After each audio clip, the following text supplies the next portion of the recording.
datang seorang jamaah menemui saya, Ustadz Somad, saya kena penyakit insomnia, gak bisa tidur malam.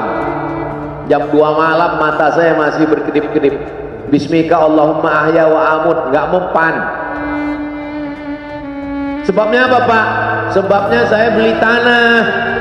Setelah beli tanah, tanam kelapa sawit, dipupuk, dijaga, 3 tahun berbuah.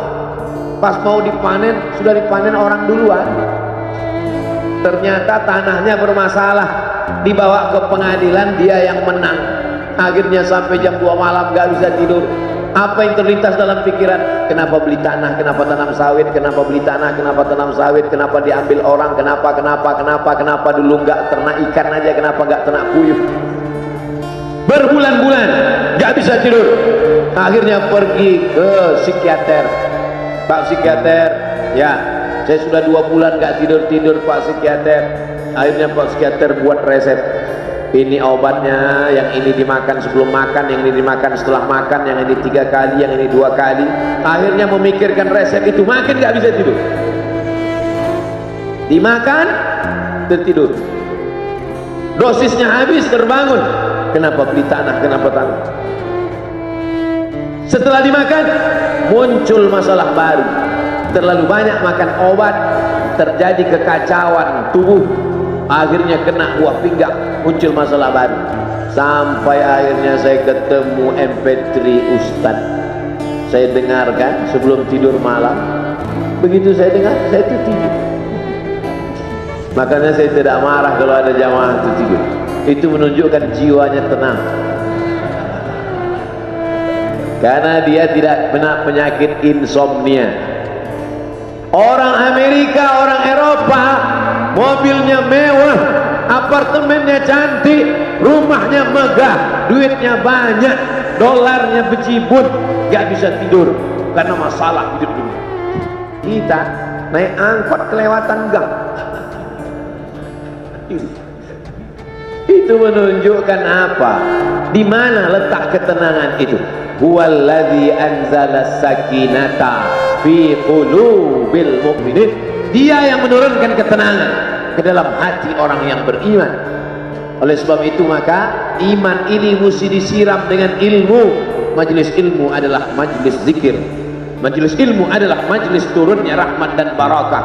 Majtama'a qaumun fi baitin min buyutillah. Sekelompok orang berkumpul di rumah Allah, yatsluna kitab Allah, membaca ayat-ayat Allah, wa yatadarasunahu fima bainahum, mengkaji isinya. Nazalat alaihimus sakinah, turun ketenangan. Wasyat bihimur rahmah, turun rahmat kasih sayang Allah. Haffat bihimul malaikah, dikelilingi oleh para malaikat. Wa dzakarahumullahu fi man indah, dibanggakan Allah Ta'ala dengan para malaikat.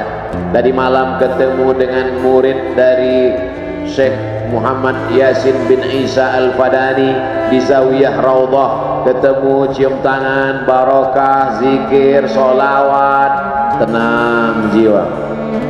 Lalu kemudian subuh ini ketemu dengan Abah Raud, ketemu dengan para penghafal Quran, ketemu dengan santri-santri, tenang jiwa.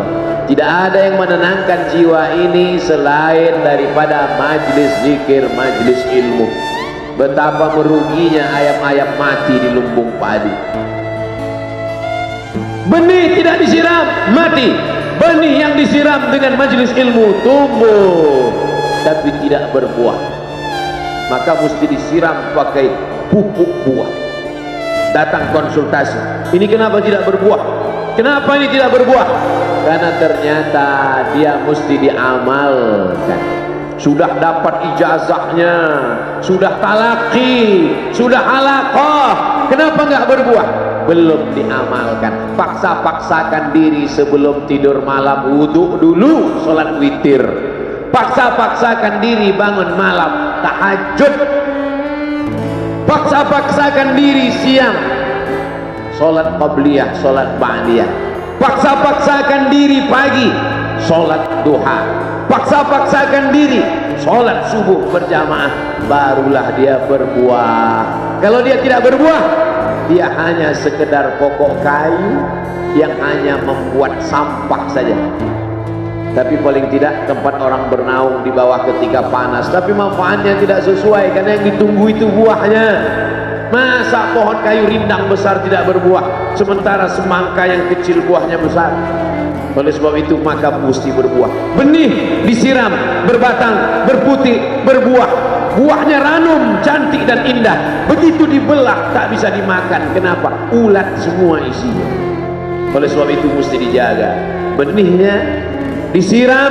Apa yang bisa menjaga ini? Diprotek dia. Kenapa apel tidak dimakan ulat? Bukan karena ulat tidak sanggup beli apel, tapi karena disemprot pestisida. Ulat tahu ini ada pestisidanya, maka dia tidak makan. Kita nggak tahu, dimakan. Ikan asin tidak dikerubungi lalat, tidak ada satupun lalat yang hinggap di ikan asin. Kenapa? Karena lalat tahu ikan asinnya pakai formalin. Manusia nggak tahu. Pintar mana manusia dari lalat? Jangan jawab. Akhirnya orang makan, menumpuklah pestisida dan formalin dalam darah. Apa namanya? CANCER, cancer. Karena dia tidak larut dalam tubuh. Yang lain-lain larut. Makanan-makanan larut menjadi energi, menjadi sampah, dibuang menjadi kotoran. Sama seperti daun, kalau jatuh ke tanah larut menjadi pupuk, tapi plastik tidak larut, maka plastik sampah bertebaran. Oleh sebab itu maka ini mesti dijaga. Apa yang bisa menjaga buah apel supaya tidak berulat? Jagalah dia dengan ikhlas. Kamu kenapa enggak ke masjid? Saya kalau ke masjid riak, maka saya enggak ke masjid biar ikhlas. Tarkul amal li ajlin nas riak. Kata Imam Fudail bin Iyad, tarkul amal li ajlin nas riya. Tidak jadi beramal karena takut dipuji orang, riya. Wal amal li ajlihim syirik. Beramal karena ingin dipuji orang, syirik. Kenapa kamu enggak pakai sorban? Takut dipuji orang, riya. Pakai saja sorban anak, jangan takut dipuji orang. Pakai sorban, yakinkan dirimu. Baik. Ustaz, kenapa enggak pakai sorban? Ada masanya nanti. Tarkul amal li ajlin nas riya. Tapi beramal, tapi saya nggak tahan Pak Ustaz dipuji orang. Luruskan, karena pujian pasti akan selalu datang. La'atiyannahum min baini aydihim wa min khalfihim wa an aymanihim wa an syama'ilihim. Datang dari depan, dari belakang, dari kanan, dari kiri, dari dalam. Alladzi yuwaswisu fi sudur, dari dalam, dari depan, dari belakang, dari kanan, dari kiri, dari dalam, dari dua aspek, minal jinnati wan nas, dari yang zahir, dari yang batin, berdatangan dia. La ughwiyannakum, aku akan goda anak cucu Adam. Sampai kapan? Madamat arwahuhum fi ajsadihim. Selama roh masih bersemayam dalam jasad, selama masih hidup, dia terus menggoda. Kapan kita berhenti dari godaan ini? Nanti setelah terbaring, terbujur kaku, bahkan sampai mau sakaratul maut pun dia tetap menggoda. Itulah makanya orang berzikir tidak bisa digoda waktu sakaratul maut. Kenapa? Karena la ilaha illallah akan terngiang di telinganya. Subhanallah walhamdulillah wa la ilaha illallah wallahu akbar. Subhanallah walhamdulillah wa la ilaha illallah wallahu akbar. Kalau itu diucapkan sekali, 10 kali, 100 kali, 1000 kali, terngiang dia di telinga kita. Bahkan ketika kita mau tidur malam pun terngiang dia. Bahkan ketika kita mengigau di tengah malam pun itu yang terngiang. Maka saat mau sakaratul maut pun itu juga yang akan datang. Apa yang kau ucapkan, apa yang kau dengar, apa yang kau pikirkan, apa yang kau renungkan, itu yang akan datang waktu sakaratul maut. Seorang bapak sudah divonis dokter, panggil istrinya, panggil anaknya,